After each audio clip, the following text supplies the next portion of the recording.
Shalom. First and foremost, I want to give all praises, honor, and glory to Yahweh, Bahasham Yahushai, Bahasham Racha Kodesh. Double honors to the elders and the apostles of Great Millstone, and peace and blessings to the elect.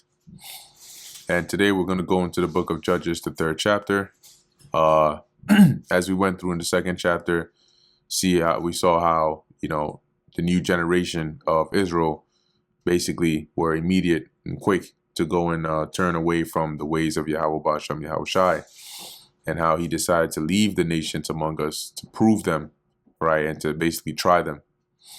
So this is Judges chapter 3, verse 1. Now these are the nations which the Lord Yahweh left to prove Israel by them, even as many of Israel as had not known all the wars of Canaan.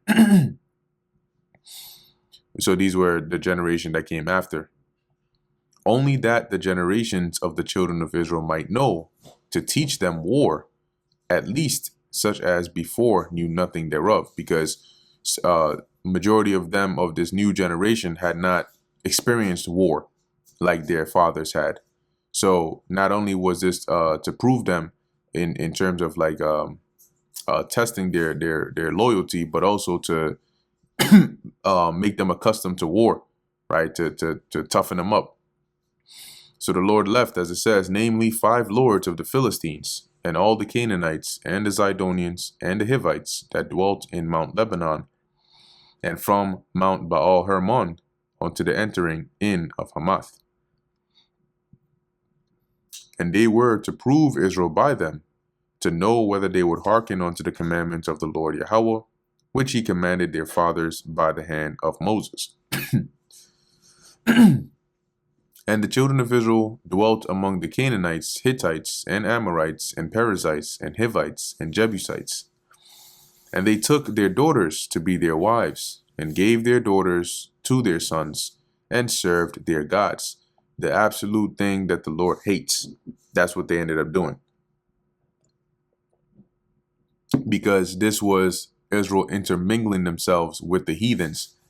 And that led to this very one thing right here, which was them serving the gods of these other nations, which the Lord absolutely hates. And the children of Israel did evil in the sight of the Lord Yahweh, and forgat the Lord their God, and served Baalim and the groves, which are the worshiping places of these idols. So instead of serving their God, who gave them laws, statutes, and commandments, they decided to go and basically forgot about the Lord and decided to serve these idols. Therefore, the anger of the Lord Yahweh was hot against Israel, and he sold them into the hand of Cushan Rishathaim, king of Mesopotamia. Now, when you look up this Cushan Rishathaim, even his name is interesting, but this Mesopotamia here, I think this was more of like northwest Mesopotamia. But let's first look into his name here. Kawashan Rashai Thayam, which is here it says twice wicked Cushan. And if we look him up here, Cushan Rishathaim, there he is. And it basically just says he was a king. King of Aram Naharaim, which is another name for Mesopotamia, or the region in Mesopotamia, northwest here, as it says. So you can see right there. And if you just pull up a map of Aram Naharaim, there we go, you'll see, yeah, so like, and you have here Padanaram.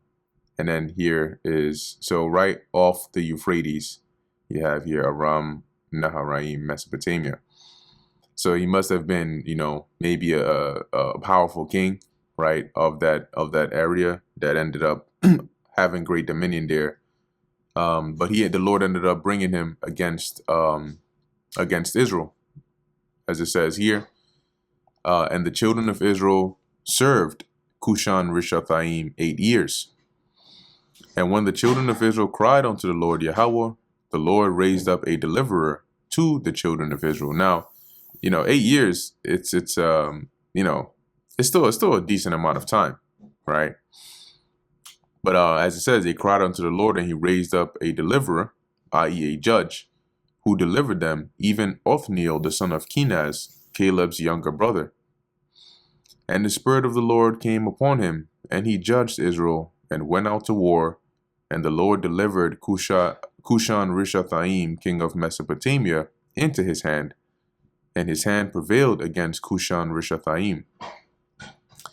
And the land had rest 40 years, and Othniel, the son of Kenaz, died. And the children of Israel did evil again in the sight of the Lord Yahweh. See? So once the judge was dead, they left off from hearkening and following the ways of the Lord, and decided to go back into idolatry. And the Lord Yahweh strengthened Eglon, the king of Moab, against Israel, because they had done evil in the sight of the Lord. And he gathered unto him the children of Ammon and Amalek, and went and smote Israel, and possessed the city of palm trees. So he amassed an alliance, a force of the Ammonites and the Amalekites, and he came up in our land and took our shit. So the children of Israel served Eglon, the king of Moab, 18 years. And what this means is he had dominion over us, right? And so we would pay tribute and so on. But when the children of Israel cried unto the Lord Yahweh, the Lord raised them up a deliverer, Ehud, the son of Gera, a Benjamite, a man left-handed. And by him the children of Israel sent a present unto Eglon, the king of Moab. So this present was a tribute. So Ehud would be the one who would basically deliver the tribute on behalf of Israel to Eglon.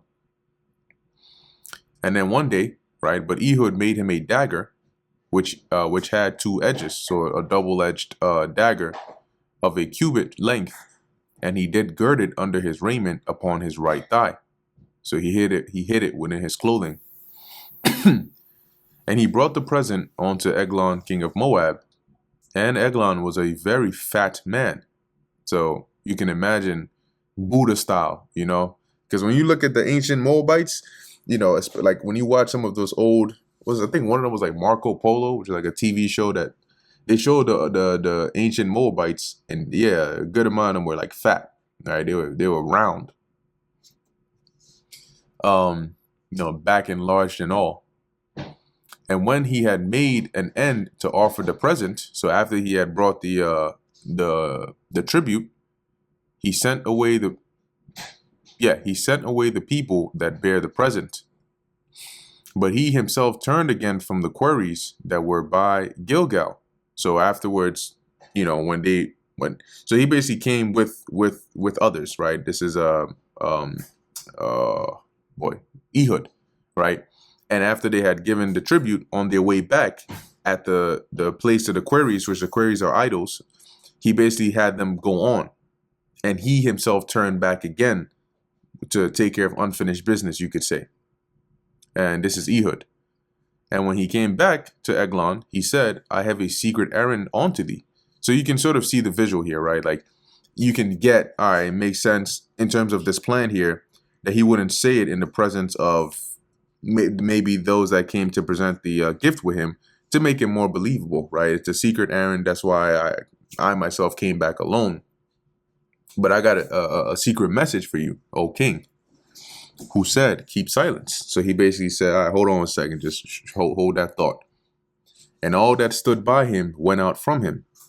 So he basically dismissed his guards. So it would just be him and Ehud. And Ehud came unto him, and he was sitting in a summer parlor. Now, when you look up the summer parlor, it goes into basically like a cooling room, right? And you can imagine, in the heat, they probably had developed some way of keeping certain rooms, in a certain temperature. Maybe had an open balcony or whatever. So it says here roof room or roof chamber, which is a parlor. And the summer goes into cooling or coolness. So he was living that life.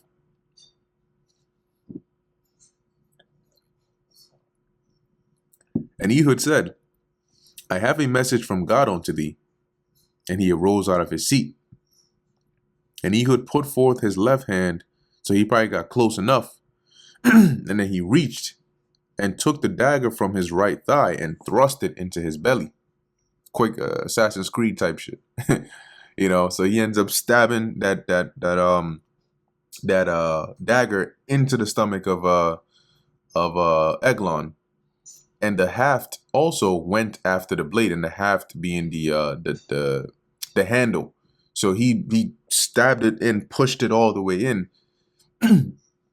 It says, and the fat closed upon the blade. So damn shit, this guy was heavy. So that he could not draw the dagger out of his belly, and the dirt came out. So when he stabbed him all the way through, this guy was so fat that his fat enclosed, and now he couldn't pull the dagger out. And as it says, and the dirt came out, which goes into like, when he died, right? His draught came out of him. And then Ehud fought through the Then Ehud went forth through the porch and shut the doors of the parlor upon him and locked them. So what he ended up doing was locking the doors so the guards can't come in. Okay. And when he was gone out, his servants came. And when they saw that, behold, the doors of the parlor were locked, they said, surely he covereth his feet in his summer chamber. So Ehud locked the doors and departed. And when the servants came and they tried to open the door, it was locked. So they thought that, oh, maybe Eglon is using the bathroom. That's what covering his feet is a euphemism for, using the bathroom. So that's what they thought. That's probably why the doors were locked. And they tarried there till they were ashamed. So they waited outside thinking, okay, he's just probably in the bathroom. But when it says they were ashamed, meaning like eventually they became concerned because it took so long. Like, damn, shit, he's been there for, a minute, like, a couple hours now. Like, what's going on? We don't really hear him or nothing. And behold, he opened not the doors of the parlor. So he's still not done. Therefore, they took a key and opened them. And behold, their Lord was fallen down dead on the earth, meaning on the ground.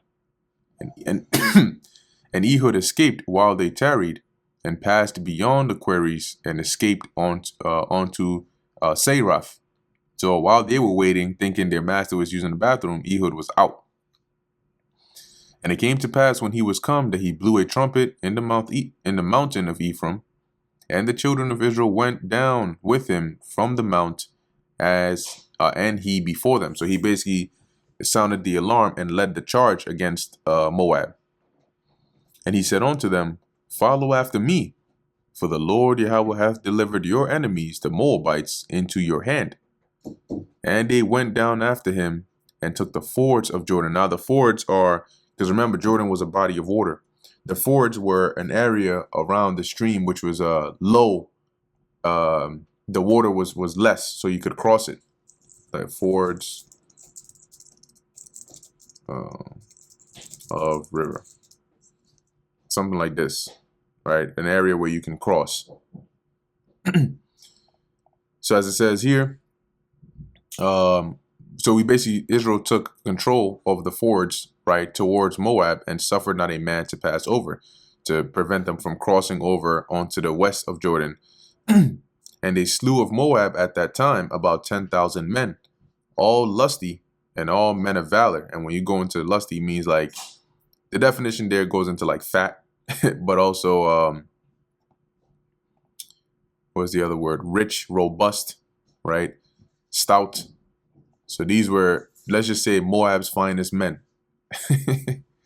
And all of their mighty men, the Moabites, and there escaped not a man. So Moab was subdued that day under the hand of Israel, and the land had rest 80 years. That's 80 years. And after him was Shamgar, the son of Anath, which slew of the Philistines 600 men with an ox goad, and he also delivered Israel. So this is after Ehud. You had another judge the Lord raised up, which was Shamgar. Now, an ox goad is like a short rod with a pointy end, and it was used to drive or guide the ox. And if they would like not move, or they would go in a different direction, you would use it to poke them so that they could go in the right direction. So if you look up here an ox goad, you see it looks something like this. So it has a sharp pointy end that you can use when you are driving the oxen to, you know, get them to go, right? Go in the right direction, you know, or move or whatever. Sometimes they need a little extra motivation. Anyway, he used this to slay 600 men of the Philistines, and the Lord used him to deliver Israel. And that brings us to the end of the book of Judges, the 3rd chapter. Lord willing, this was edifying to the elect. In closing, I want to give all praises, honor, and glory to Yahweh, Bahasham Yahweh Shai, Bahasham Recha Kodash. Until next time, Shalom.